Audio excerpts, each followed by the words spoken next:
انا وجدنا آباءنا کذالک یفعلون، ہم نے اپنے باپ دادا کو اسی طرح پایا ہے، ہم نے اپنے باپ دادا کو اسی طرح پایا ہے.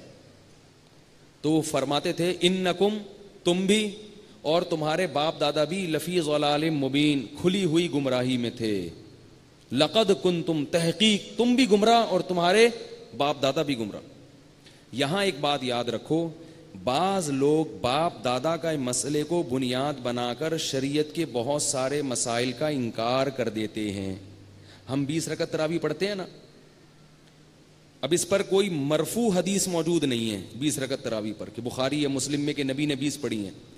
ہماری دلیل کیا ہے؟ تواتر عملی، کہ ہم نے اپنے باپ دادا کو 20 پڑھتے پایا، انہوں نے اپنے باپ دادا کو 20، انہوں نے اپنے باپ دادا کو 20. یہ سلسلہ محدثین تک، فقہا تک جا کے ملتا ہے. ائمہ اربعہ کہتے ہیں کہ ہم نے بھی 20 پڑھتے پایا سب کو. امام شافعی کہہ رہے ہیں ہم نے بھی مکہ میں 20 پڑھتے پایا. کس کو پڑھتے پایا؟ ظاہر ہے اپنے باپ دادا کو اور ان لوگوں کو جو اس وقت موجود تھے. تو یہ سلسلہ باپ دادا سے ہوتا ہوتا کہاں پہنچتا ہے؟ صحابہ تک. اسی طرح جو خواتین کو نماز سمٹ کے پڑھنے کا حکم ہے، یہ بھی تواتر عملی سے ہے. یہ بات یاد رکھیں، آج سے 100-150 سال پہلے یا 200 سال پہلے کوئی ایک متنفذ بھی، کوئی ایک مفتی بھی اس زمین پہ آپ نہیں دکھا سکتے جس نے یہ فتویٰ دیا ہو کہ خواتین سمٹ کے نہیں بلکہ مردوں کی طرح نماز پڑھیں گی. کہیں بھی نہیں ہے. تو صدیوں سے جو تواتر سے جو چیز چلی آ رہی ہے نا، تواتر سے، وہ کیا ہے کہ خواتین سمٹ کے نماز پڑھیں گی. یہی امام ابو حنیفہ کا بھی مذہب، یہی امام مالک کا بھی مذہب، یہی امام شافعی کا بھی مذہب، یہی امام احمد ابن حنبل کا بھی مذہب. حالانکہ یہ سارے بڑے بڑے محدثین تھے وقت کے، اور حدیث کو آج کے لوگوں سے بہت بہتر جانتے تھے. آج کے لوگ حدیث کے الفاظ کو جانتے ہیں اور یہ لوگ حدیث کی روح کو جانتے تھے. تو یہ سینہ بسینہ چلتی آئی ہے نماز، سینہ بسینہ. تبھی جتنے لاکھوں کروڑوں علماء فقہا جو گزرے ہیں، محدثین اور علماء، سب یہ کیا فتویٰ دیتے آئے ہیں کہ عورت کیا کرے گی؟ سمٹ کے نماز پڑھے گی. اب اس پہ دلیل مانگی جائے نا تو صریح حدیث موجود نہیں ہے اس پہ، جیسے کہ اور بہت سارے مسئلوں پہ صریح حدیث موجود نہیں ہے. لیکن ہم اس کو کیوں مانتے ہیں؟ تواتر عملی کی وجہ سے. جیسے رکوع میں جانے کے بعد جب ہم اٹھتے ہیں تو ہاتھ چھوڑتے ہیں نا، اس پہ کوئی حدیث نہیں ہے. لیکن ہم کیسے باپ دادا کو بولو نا بھائی فالو کرتے آ رہے ہیں. اسی طرح سعی کے دوران، سعی جو ہے نا، اس میں مردوں کو بھاگنے کا حکم ہے اور عورت کو چلنے کا حکم ہے. کوئی حدیث دکھاؤ جس میں نبی نے عورت کو بھاگنے سے منع کیا ہو. بہت مشکل ہے، کیا کریں یار. بھائی نبی نے جیسے یہ فرمایا صلو کما رأیتمونی اصلی، ایسے نماز پڑھو جیسے میں پڑھتا ہوں، تو قرآن نے یہ بھی تو فرمایا کہ لقد کان لکم فی رسول اللہ اسوۃ حسنہ، تمہارے لیے نبی کی زندگی میں نمونہ ہے. نبی نے جو عبادت جیسے کی تم نے بھی ویسے کرنی ہے. اس میں قرآن نے مرد اور عورت کا فرق نہیں رکھا. تو نبی نے سعی میں دوڑ لگائی ہے تو اس آیت کا تقاضا ہے کہ عورتیں بھی دوڑ لگائیں. مگر اس میں سب کا اجماع ہے کہ عورت دوڑ نہیں لگائے گی. حالانکہ جس کی سنت کو زندہ کیا جا رہا ہے حضرت ہاجرہ کی، وہ تو دوڑی تھیں اور وہ عورت تھیں. تو عورتوں کو تو زیادہ دوڑنا چاہیے کہ بھئی وہ تو عورت تھیں، عورت ہو کے دوڑی تھی تو ہم کیوں نہیں دوڑ سکتے. لیکن کیونکہ اس سے عورت کی بے پردگی کا خطرہ ہے اور عورت کے وقار کے خلاف ہے، اس لیے پوری امت کا صحابہ سے لے کے آج تک اجماع چلا آ رہا ہے کہ عورت وہاں پہ نہیں دوڑے گی. نہیں آ رہی بات. اسی طرح ہم جب جاتے ہیں طواف کے پہلے چکر میں رمل کرتے ہیں، رمل، سینہ تان کے اچھل کے چلتے ہیں. اس کو کیا کہا جاتا ہے؟ رمل. ہوتا ہے نا پہلے 3 چکروں میں، جب احرام میں ہوتے ہیں پہلے 3 چکر میں کیا کرتے ہیں؟ رمل. لیکن عورتوں کو رمل کی اجازت بولو بھائی نہیں ہے. حالانکہ قرآن کہہ رہا ہے کہ تمہارے لیے رسول کی سنت میں، رسول کے طریقے میں نمونہ ہے. تو کیا مطلب؟ اس میں ہر چیز ہے تو ہر چیز میں طواف بھی ہے یا نہیں ہے؟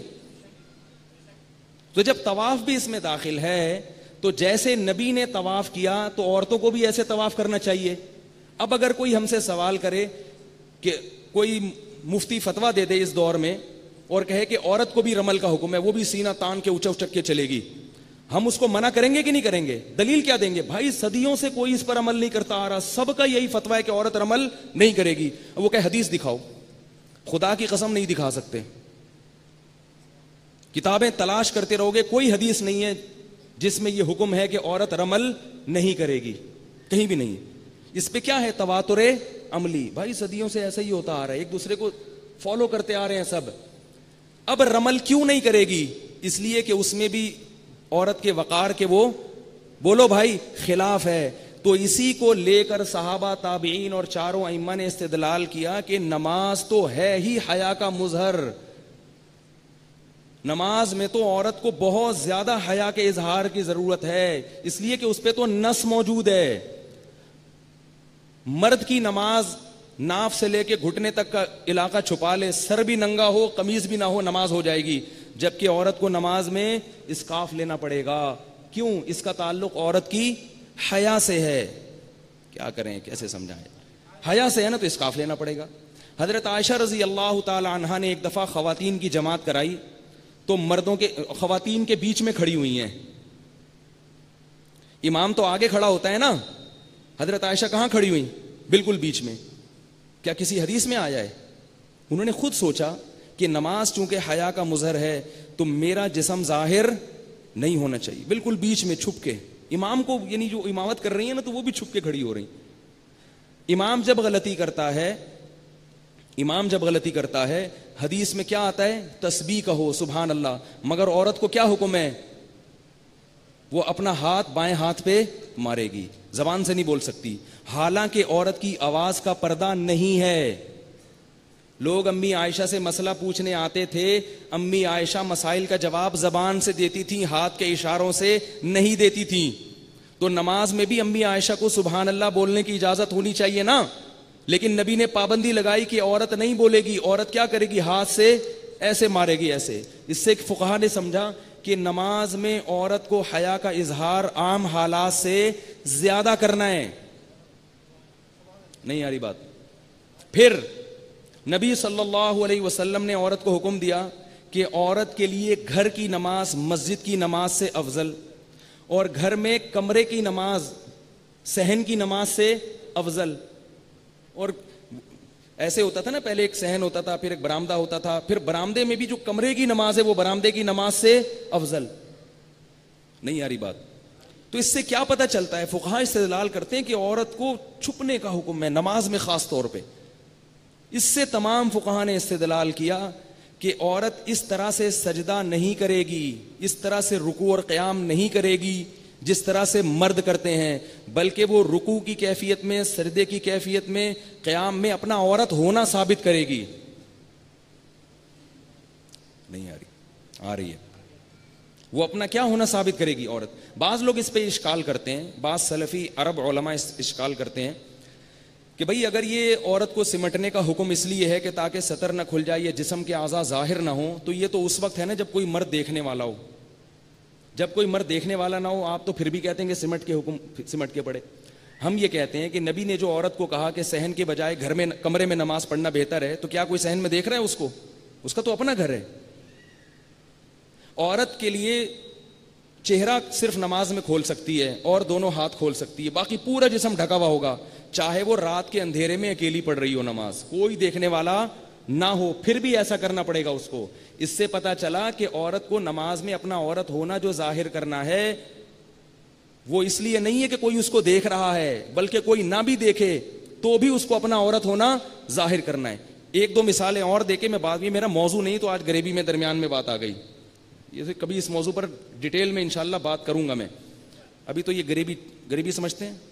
بعض دفعہ غریبی پہلے ہوتی ہے, اصل پلیٹ بعد میں ہوتی ہے. ویسے تو اصول یہ کہ پہلے کھانا ہوتا ہے پھر غریبی چلتی ہے نا. آج ہم نے غریبی پہلے لگا دی, پھر کبھی موقع ملا تو اس پہ ڈیٹیل میں بات کریں گے انشاءاللہ. تو ایک اور دلیل دے کے میں اپنے اصل موضوع کی طرف آتا ہوں. اسی طرح یاد رکھو کہ عورت کا عورت ہونا جھلکتا ہے نماز میں. اس کی بڑی دلیل یہ ہے کہ عورت اگر نماز میں مرد سے آگے ہوگی تو مردوں کی نماز نہیں ہوگی.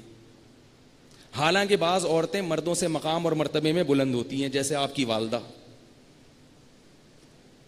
حدیث میں آتا اخروہن من حیث اخرہن اللہ, عورت کو صفوں میں پیچھے رکھو. کیوں؟ ان کا مقام مرد سے کم ہے. لیکن بعض عورتیں ایسی ہیں جن کا مقام مرد سے زیادہ ہوتا ہے, پھر بھی ان کو پیچھے کھڑے ہونے کا حکم ہے. آپ نماز پڑھا رہے ہو نا اپنی والدہ کو, آپ امام ہو, آپ کی والدہ اور آپ کی دادی جو مقام اور مرتبے میں آپ سے یقیناً بڑی ہیں, وہ آپ کے پیچھے کھڑے ہوں گی تو آپ کی نماز ہو جائے گی. لیکن آپ نے اپنی امی کو امام بنا لیا اور آپ پیچھے کھڑے ہو گئے تو آپ کی نماز نہیں ہوگی. کیوں؟ اس لیے کہ نماز میں یہ نہیں دیکھا جاتا کہ کون امی ہے, کون نانی ہے, کون چچی ہے, کون ممانی ہے. نماز میں عورت کا عورت ہونا اور مرد کا مرد ہونا, اس کو فوکس کیا جاتا ہے. تو اب عورت کا عورت ہونا جب نماز میں اس کو بہت اہمیت دی جا رہی ہے, تو پھر نماز کے ارکان کی ادائیگی میں عورت کا عورت ہونا, اس کا اظہار کرنا ضروری ہے. سمجھ رہے ہو بات کو کہ نہیں سمجھ رہے؟ اس لیے کہیں بھی نہیں ملتا ہمیں, کسی صحابی سے, کسی تابعی سے فتویٰ نہیں ملتا کہ عورت مردوں کی طرح نماز پڑھے گی. ابراہیم نخعی رحمہ اللہ جو بڑے تابعی, ان سے ایک روایت ہے کہ عورت نماز پڑھنے میں مردوں کی طرح ہے. مگر اس کا مطلب یہ نہیں ہے کہ ظاہری یعنی ارکان میں ادائیگی میں مردوں کی طرح. اس کا مطلب یہ کہ جیسے مرد پہ فجر کی 2 رکعتیں فرض ہیں, عورت پہ بھی فرض ہے. مرد پر سورہ فاتحہ اور سورت ملانا ضروری, عورت پر بھی ضروری, یہ مطلب ہے. کیونکہ حضرت ابراہیم نخعی سے دوسری روایت ہے کہ عورت سمٹ کے نماز پڑھے گی. کیسے پڑھے گی؟ سمٹ کے نماز پڑھے گی. اور بخاری میں ایک روایت ہے, بخاری میں حضرت ام دردہ رضی اللہ تعالی عنہ سے روایت ہے کہ وہ مردوں کی طرح نماز پڑھتی تھی. اس سے بعض لوگ استدلال کرتے ہیں کہ دیکھو ہمیں ایک روایت مل گئی. یاد رکھو جو چیز مارکیٹ میں شارٹ ہوتی ہے نا, وہ ہائی لائٹ ہوتی ہے. اگر اس تابعین کے دور میں سب خواتین اور مردوں کی طرح نماز پڑھتی ہوتی تو ان ایک کا تذکرہ امام بخاری نہ کرتے. اس سے پتہ چلتا ہے وہ ایک جو تھی وہ عام عورتوں کے طریقوں سے ہٹ کے نماز پڑھ رہی تھیں.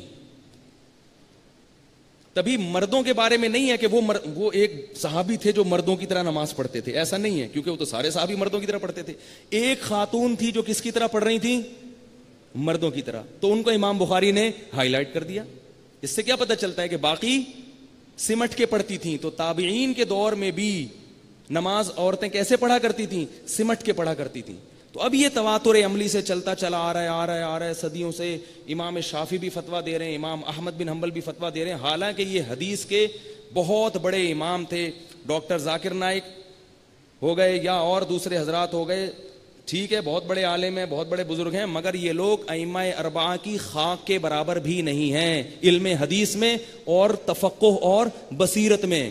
2 چیزیں ہوتی ہیں, ایک حدیث کا علم. آج جو ہمارے پاس علم ہے نا حدیث کا, وہ ڈیجیٹل علم ہے.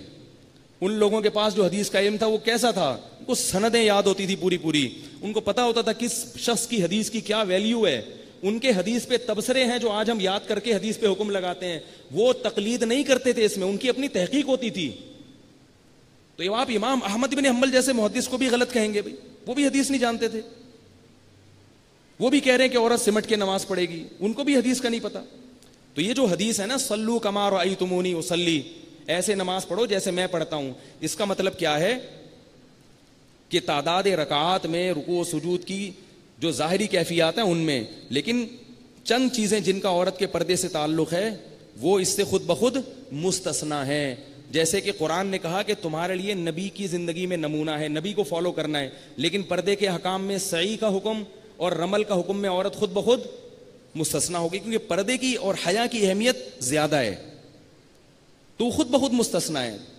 تو اس لیے یہ تواتر سے یہ چیز چلی آ رہی ہے.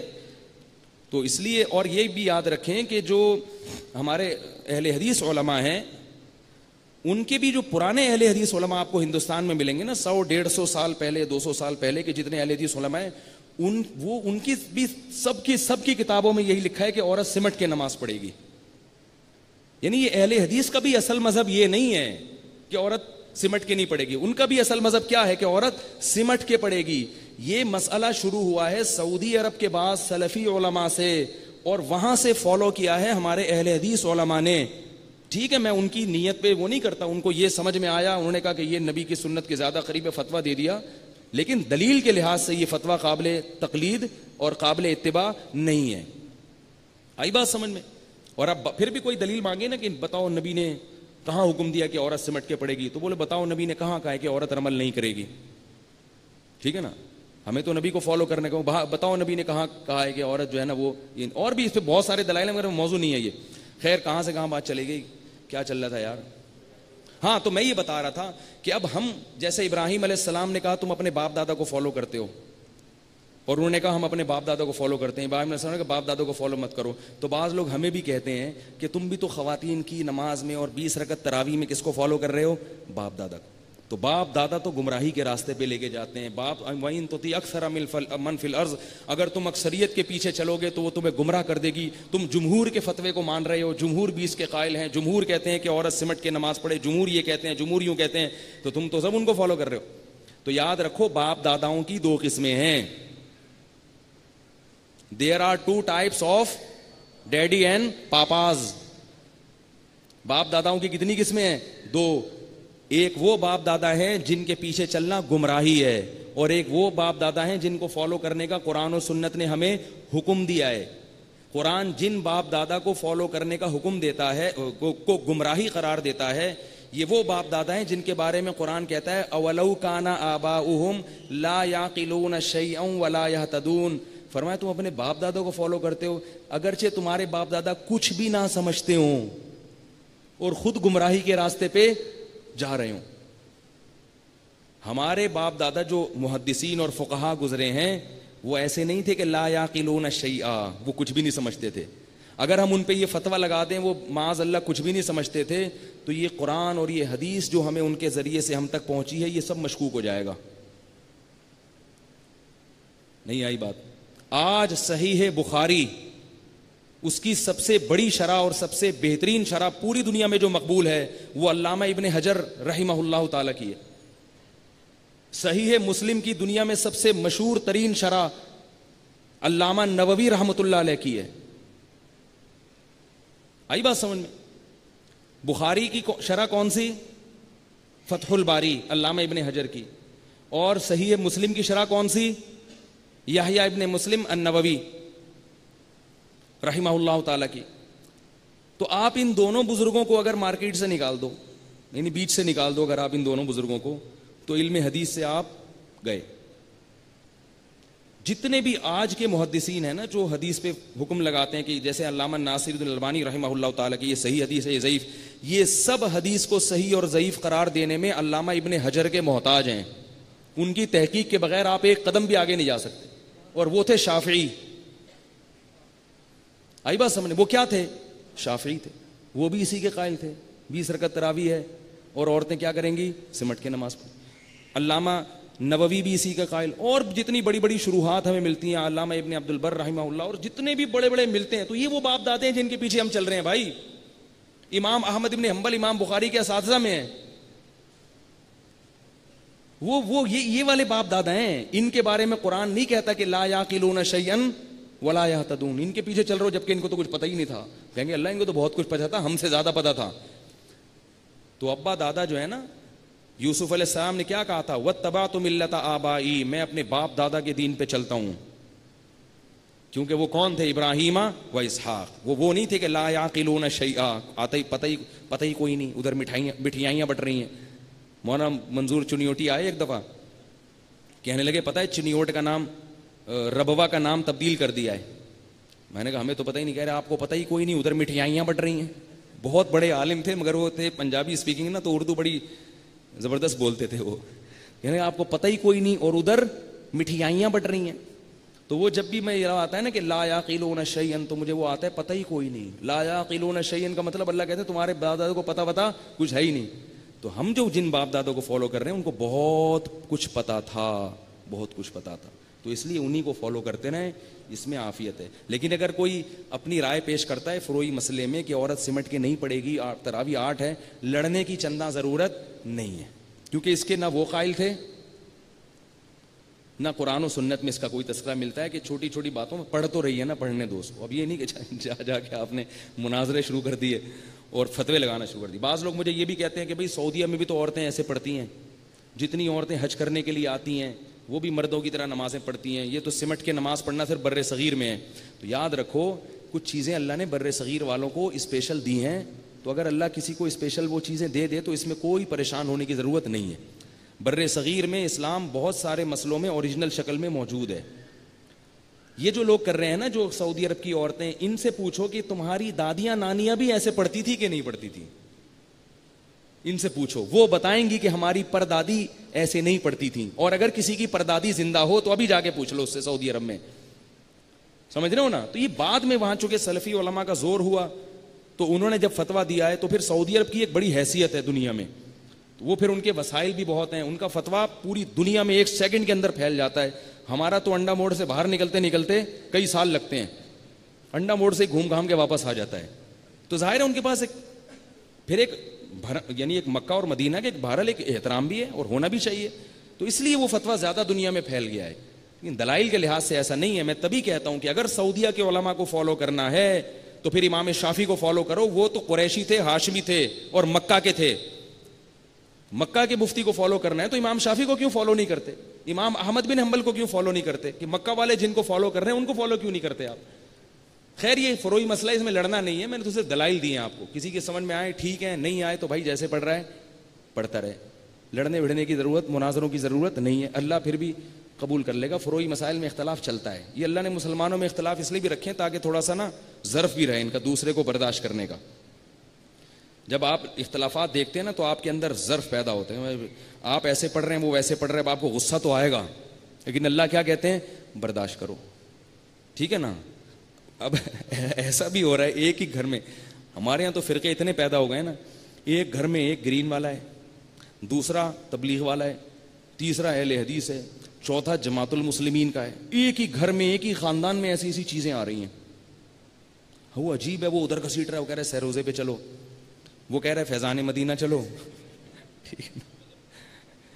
وہ کہہ رہا ہے تم دونوں جہنمی ہو, تم تو مقلد ہو, اصل تو قرآن و سنت ہے, وہ اہل حدیث ہیں. اور جماعت المسلمین والے کہتے ہیں تم لوگ کے تو نام ہی فرقہ وارانہ ہے. بتاؤ قرآن میں کہاں ہے اہل حدیث, قرآن میں کہاں ہے دیوبندی, حنفی, تبلیغی, کہاں ہے؟ آؤ جماعت المسلمین. قرآن میں تو صرف مسلمین ہے, اور توحیدی کہتا ہے کہ قرآن میں مسلمین ہے, جماعت المسلمین نہیں ہے. تو اتنی چیزیں مارکیٹ میں آ گئی ہیں, پریشان ہونے کی ضرورت نہیں ہے. ایک شعر یاد کر لو, تندیے باد مخالف سے نہ گھبرا اے شاہین, یہ تو چلتی ہے تجھے اونچا اڑانے کے لیے. تو اس لیے یہ جو اختلافات اتنے ہیں, وہ جماعت المسلمین چلا گیا, وہ کہہ رہے یوں کرو, وہ کہہ رہے یوں کرو, دیندار آدمی دین پہ آتے ہی پاگل ہونا شروع ہو جاتا ہے. تو پریشان ہونے کی ضرورت نہیں ہے. تندیے باد مخالف سے نہ گھبرا اے شاہین, یہ تو چلتی ہے تجھے اونچا اڑانے کے لیے. تو اس لیے اللہ قبول کر لے گا. صرف کلمہ بھی پڑھ لیا نا, توحید پہ قائم رہ گئے, اپنے عقیدوں کو درست کر لیا, اور 5 ٹائم نماز پڑھ لی, کسی بھی طریقے سے پڑھ لو, کسی بھی مسلک پہ پڑھ لو. ان چھوٹے موٹے اختلاف کی وجہ سے ایسا نہیں ہوگا کہ اللہ اٹھا کے جہنم میں پھینک دے کسی عورت کو, کہ تو مردوں کی طرح کیوں پڑھتی تھی تو جہنم میں جائے گی, اور تو عورتوں کی طرح کیوں پڑھتی تھی تو جہنم میں جائے گی. یہ اتنا بڑا مسئلہ نہیں ہے. سمجھ میں آ جائے عمل کریں, نہیں آئے تو جیسے چل رہے ہیں چلتے رہیں. اصل جو بڑے بڑے ایشوز ہیں نا ان کو فوکس کرنا چاہیے. اللہ تعالیٰ سمجھنے کی عمل کی توفیق عطا فرمائے. الحمد للہ نحمده ونصلي على رسوله الكريم, اما بعد فاعوذ باللہ من الشیطان الرجیم, بسم اللہ الرحمن الرحیم. بیان شروع کرنے سے پہلے صرف 2-3 منٹ کل کے موضوع کی پر میں لوں گا. ایک اہم بات بتانی ہے. کل میں نے بیان میں مرد اور خواتین کی نماز میں فرق کے کچھ دلائل دیے تھے. اس میں کبھی کبھار اپنے بیانات پہ کمنٹس بھی دیکھتا ہوں, ہمیشہ تو نہیں لیکن کبھی کبھار, تو بعض لوگوں نے اس پہ بہت سخت کمنٹس لکھے ہوئے تھے, اندھے مقلد اور جاہل اور پتہ نہیں کیا کیا. تو ایک بات ذہن میں رکھنی چاہیے کہ فروعی مسائل میں جب اختلاف ہوتا ہے تو اس میں ظرف کو بڑا رکھنا چاہیے. کوئی اگر اس پہ دلائل دیتا ہے کہ نہیں خواتین کو مردوں ہی کی طرح پڑھنی چاہیے تو غصہ نہیں آنا چاہیے. کوئی اگر اس پہ دلائل دیتا ہے کہ نہیں سمٹ کے پڑھنی چاہیے تو بھی غصہ نہیں آنا چاہیے, کیونکہ اتنا اہم مسئلہ نہیں ہے کہ جس پہ ہم کیا ہو جائیں, غصہ ہو جائیں. اور اسی طرح بار بار بعض لوگوں نے مجھ سے دلیل پوچھی ہوئی تھی کہ دلیل کیا ہے, حدیث میں بتاؤ کہ نبی نے خواتین کو سمٹ کے حکم دیا ہو. اس میں اکثر بار بار میں نے بیان میں یہ بات بتائی تھی کہ بھائی دلیل بتاؤ کہ نبی صلی اللہ علیہ وسلم نے عورت کو رمل سے منع کیا ہے. دلیل بتاؤ کہ نبی صلی اللہ علیہ وسلم نے عورت کو سعی میں دوڑنے سے منع کیا ہے. دلیل بتاؤ, حدیث بتاؤ کہ نبی صلی اللہ علیہ وسلم نے رکوع میں ہاتھ چھوڑنے کا حکم دیا. اور بہت سارے مسائل ہیں. تو یہ جو اجماع ہے نا, اجماع امت, یہ مستقل ایک دلیل ہے. اگر کوئی کہے نا حدیث دکھاؤ, تو ہم قرآن کی آیت دکھا دیتے ہیں آپ کو. قرآن مجید میں اللہ تعالیٰ کا ارشاد ہے, وَمَن يُشَاقِقِ الرَّسُولَ مِن بَعْدِ مَا تَبَيَّنَ لَهُ الْهُدَىٰ وَيَتَّبِعْ غَيْرَ سَبِيلِ الْمُؤْمِنِينَ نُوَلِّهِ مَا تَوَلَّىٰ. جو بھی مومنین کے راستے کو چھوڑ کر چلے گا, مومنین کے راستے کو چھوڑ کر چلے گا, نُوَلِّهِ مَا تَوَلَّىٰ, جدھر جا رہا ہے جانے دیں گے ہم اس کو, وَنُصْلِهِ جہنم, اور بالآخر جہنم میں پہنچا دیں گے. تو مومنین کے راستے سے ہٹنے کی آپ کو اجازت نہیں ہے. کسی بھی دور میں تمام کے تمام مومنین اگر کسی ایک مسئلے پر جمع ہو گئے, کسی بھی دور میں ایک سیکنڈ کے لیے بھی, تو وہ حجت قطعیہ بن جاتا ہے, بالکل پکی ڈھکی حجت. اب اگر کوئی بھی دور مسلمانوں میں ایسا آیا ہو کہ اس دور میں پوری امت کے علماء کا کسی مسئلے میں ایک ہی فتویٰ ہو اور اس کے مخالف فتویٰ اس دور میں موجود نہ ہو, تو ایک سیکنڈ کے لیے بھی ایک دور اگر ایسا آ گیا تو اب اس مسئلے میں قیامت تک تبدیلی نہیں ہو سکتی, کیونکہ وہ مومنین کا راستہ بن گیا ہے.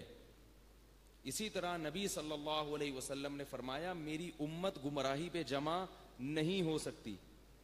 تو اب اگر کوئی دور مسلمانوں پہ ایسا آ چکا ہے کہ اس میں امت کسی ایک مسئلے پر جمع ہو گئی ہو, کسی ایک مسئلے پر, تو اب اگر اس مسئلے میں کوئی بعد میں کہتا ہے کہ غلطی تھی, تو اس کا مطلب آپ امت کو گمراہ مان رہے ہیں, اور یہ امت کبھی بھی گمراہی پہ جمع نہیں ہو سکتی. بات آئی سمجھ میں؟ تو یہ جو اجماع امت ہے نا, کہ کوئی بھی دور ایسا آیا ہو, ضروری نہیں آج کا دور ہو, آج سے پہلے, اس سے پہلے صحابہ, تابعین, کوئی بھی دور, کبھی بھی امت ایسا نہیں ہو سکتا کہ ایک سیکنڈ کے لیے گمراہی پر جمع ہو گئی ہو. تو میں نے جو دلیل دی تھی وہ یہ دی تھی کہ صدیوں تک ایسا ہوا ہے کہ بعض مسائل ایسے ہیں کہ صدیوں تک اس میں کسی عالم نے اس مسئلے میں اختلاف نہیں کیا. تو بعد میں اگر کوئی اختلاف کرے گا تو چاہے ہمارے پاس اس کو رد کرنے کے لیے حدیث ہو یا نہ ہو, پھر بھی ہم اس مسئلے کو کیا قرار دیں گے؟ غلط. بھئی اس میں تو امت جمع ہو گئی ہے نا.